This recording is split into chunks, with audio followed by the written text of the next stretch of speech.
చూస్తున్నారుగమ్మా, ప్రస్తుతం తెలంగాణలో రేవంత్ రెడ్డి ఎక్కే ముందు ఒక మాట చెప్పిండు, 1,00,00,000 మహిళలను కోటీశ్వర్లను చేస్తా అని. మరి ఏమైనా పథకాలు వచ్చినాయా మీకు? ఏం రాలేదు. ఏం రాలే. అప్లై చేసిండ్రా? చేయలేము. పోస్ట్ ఆఫీస్ అకౌంట్ ఉంది నాది. అకౌంట్ ఉంది.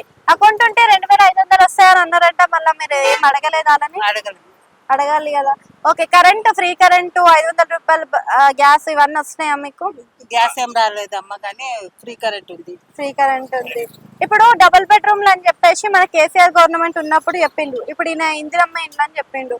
మరి వస్తాయి అంటారు అసలు? వస్తున్నాయి, ఊళ్ళో వచ్చిన వాళ్ళకి వచ్చినాయి అమ్మ, బాగానే. కానీ అదే కేసీఆర్ పరిపాలన నచ్చిందా మీకు? రేవంత్ రెడ్డి పరిపాలన? రేవంత్ రెడ్డిదమ్మా. రేవంత్ రెడ్డిది. ఎందుకమ్మా అట్లా? అప్పటి నుంచి ఒకటే పార్టీ, నేను కాంగ్రెస్. కాంగ్రెస్.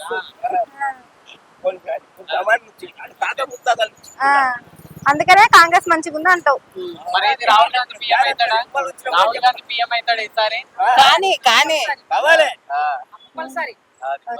చూస్తున్నారుగమ్మా, ప్రస్తుతం తెలంగాణలో రేవంత్ రెడ్డి ఎక్కే ముందు ఒక మాట చెప్పిండు, 1,00,00,000 మహిళలను కోటీశ్వర్లను చేస్తా అని. మరి ఏమైనా పథకాలు వచ్చినాయా మీకు?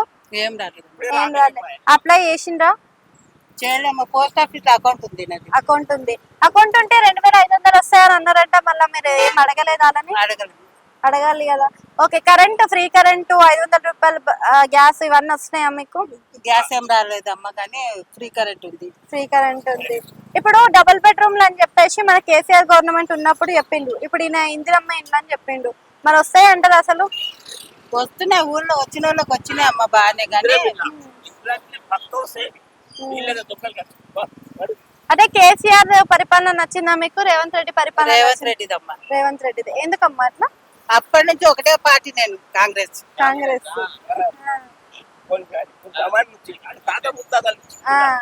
అందుకనే కాంగ్రెస్ మంచిగా ఉంది అంటావు. కానీ